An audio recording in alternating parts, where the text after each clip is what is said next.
fun.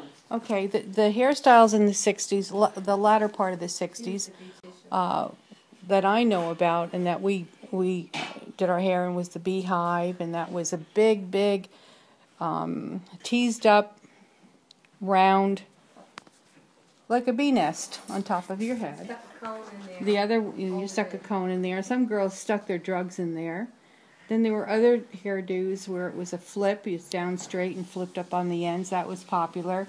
The Gibson was very popular if you're going to the proms or out on a date night.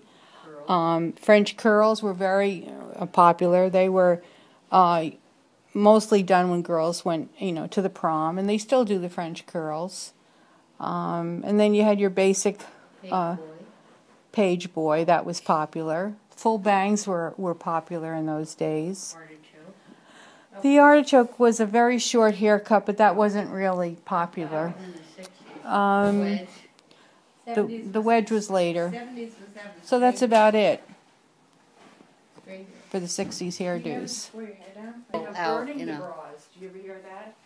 The women's movement, the burning of the bras. Explain, please. Well, women would take their bras off and put them in a big pile and burn them, and then they didn't wear bras anymore. They were demonstrating for equal Yeah, rights. for equal rights. Equal rights.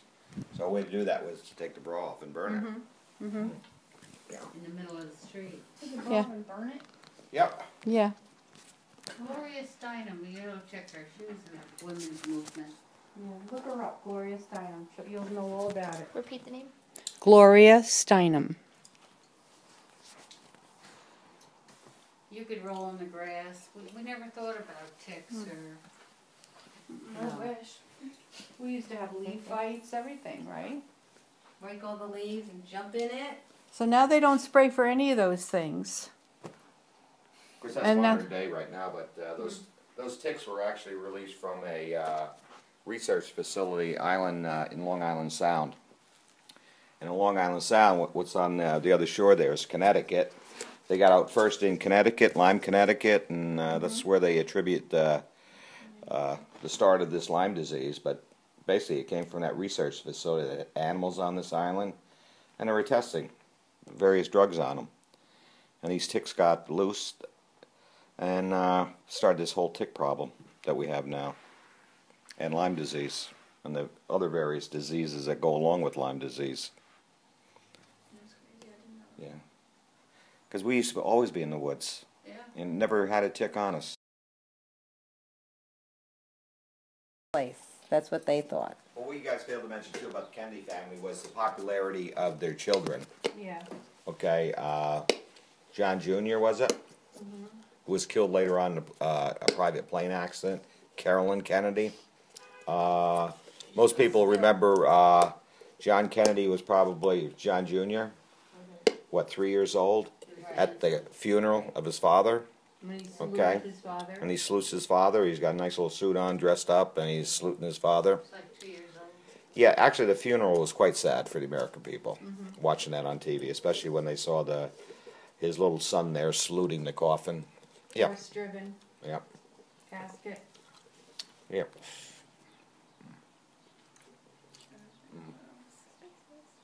Was that one of them? Space race. Do you guys remember the space race? Pardon? What? Space race. Oh, the space race? Yes. First man on the moon. Well, I remember I was camping with your daddy. He was 6 months old. 1969, I believe it was, and we were in Montauk, and we were on the beach, and we heard the news of walk on the It moon. was Neil Armstrong. Neil Armstrong. Neil Blue Armstrong. was a black man. Neil Armstrong. Oh yeah, he's a poet. But who's the guy that was on Dancing with the Stars with the stretched face? Who was that? You can hold my phone. Who was Dancing on the Stars? It's currently recording. I just don't feel like doing it anymore. Yeah, Buzz Aldrin. Buzz Aldrin. Yeah. Who was Buzz Aldrin? He was an astronaut, a Yeah. scientific astronaut who was on the same flight going to the moon. No, but it was an exciting time when you mentioned the space race, because we'd put a rocket up the United States, and maybe a month later or 2 months later, Russia would put up a bigger rocket. Right. Okay. Always in competition. Then what we seen on TV quite often was during the space race, all those rockets were not successful. So you would see one of our rockets blow up on the launching pad, then you see a Russian rocket blow up on the launching pad, and they just seemed to get bigger and better. And it was a big race going on between the United States and Russia. It was kind of an exciting time for the people that worked in the industry. Yeah. Well, we played catch up though. You know, Yeah, the Russians were the first one that did the rocket. Yeah, Sputnik. They were the first to put a satellite into space. It was a big catch up for the United States to put our own satellite in space. You know. Then it was John F. Kennedy that actually started Kennedy started the space for program. the moon. Andy Warhol. Andy Warhol. Warhol. I didn't think his paintings were. I'm not an expert on art, but I didn't seem to think that. I think he was in the drug culture era, and most people that did drugs and went to Studio 54 were into him. Disco. That was the disco era, and I didn't really think that his paintings were all that. I certainly wouldn't pay millions of dollars for any of his paintings, but then again, I'm not into art. But I didn't think it was all that.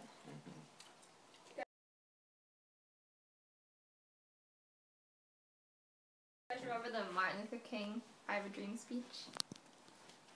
That was early 60s. Yes. Yeah, we do, but we were more concerned with our mother because she was dying in the hospital, so we were there all the time. He died on April 4th, 1968, and we heard it around just before 12 o'clock at night driving back from the hospital in Sloan Kettering.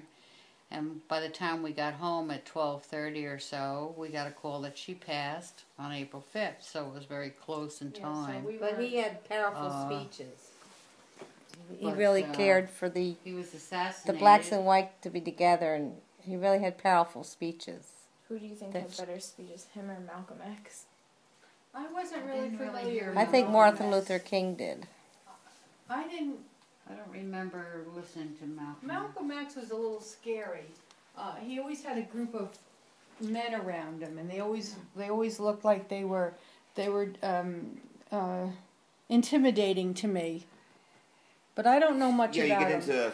It was they were kind of a scary group for Yeah. us white people, I guess. That was the Because first he group. was. Yeah, well, you had the Black Italian, right? Panthers. They were quite militant at that point in time. Yeah, I think they scared a lot of. Well, he was the first black man to really stand up, wasn't he, for the civil rights? But he did it in a way. I'm not familiar with him too much at all. But I remember seeing him on TV, and it always seemed like he had a lot of intimidating men around him when he was giving the speech, and it kind of frightened you in a way. Where Martin Luther King, more or less, when he presented people in a speech, different topics, it was kind of almost like a preacher, which he was, right? But he didn't do it as intimidating as Well, he came off Malcolm X. as such a kind A man. nice man, He yeah. addressed black kind and man. whites together, Yeah. not just black. Right.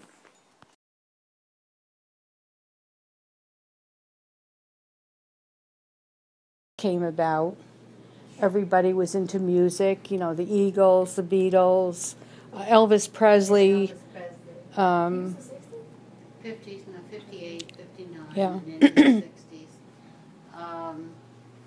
Some of the dances we used to do were the swim, the stroll, mashed potatoes, Twist. The twist, and the monkey.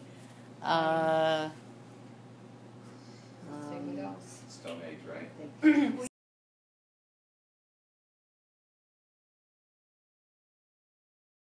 Hippies. The hippies were mostly kids that really didn't have a good life, home environment. They were kids that wanted to go off and belong to a group, and they found love through cults and whatnot. They had no structure to their lives. And they were love and peace, but they joined cults and Run around naked and put flowers in their hair and things like that. There were some that came from good families, but they really didn't consider themselves lucky. They wanted to go on an adventure into something that was a little different. Were like drugs and Drugs is a great part of it. Marijuana. When marijuana, Well, LSD was popular Yeah. then. LSD, hallucinating drug, Freedom spirit. yeah. more so than marijuana. The music for people like that, people enjoyed folk music. That was one thing that was popular. The coffee shops. And then the coffee shops, they went in there and they had coffee, and then they listened to the music, folk singing, and then they had a little puff, and they were happy, very happy. They read Not the poems. 60s I know. They read poems in the No. in the cafes. They're giving out. Started when we were in our late teens, is when the Vietnam War occurred. It started in 1963. And then all this And then when the soldiers came back from the Vietnam War, they weren't treated with. They didn't honor them like they did the soldiers of World War II. Everybody thought it was a war that didn't need to be fought, Right. and there was no conclusion really. And a lot of the young teenagers that we grew up with and went to school with had died, and there was a lot of resentment for the government because of it. And then of course.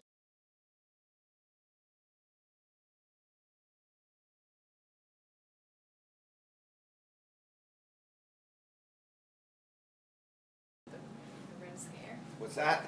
The Red Scare. The Red Scare meaning what? The Soviets? Communism. Yes, Yeah. communism. The Great Wall. I didn't think much of it because I knew our government was ahead of it. I didn't think that our government would let it go to the point where we would really be in trouble. I think we worried more about the Cubans when Kennedy was president, and an invasion of a missile.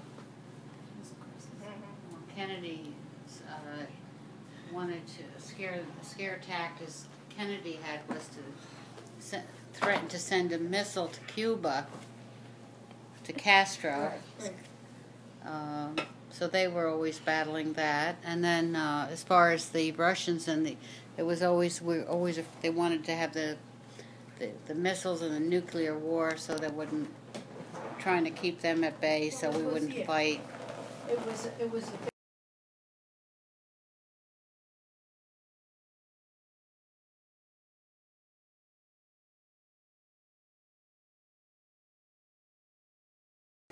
Then you get into the Cold War thing. That was always on the back of our mind. You had Khrushchev there, the president of Russia, getting up in front of the UN and taking his shoe off and slamming his shoe on the table, threatening a nuclear war. That was over our heads, too.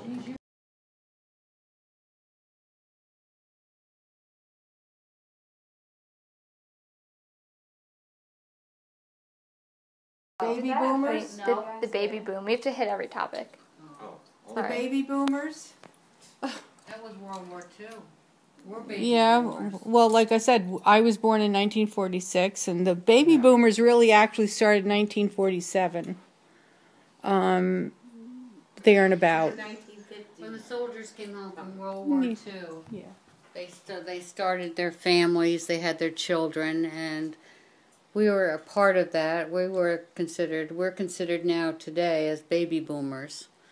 But when they were away to war, they wanted to start their families and live the good life, and Things are relatively simple. we're the results.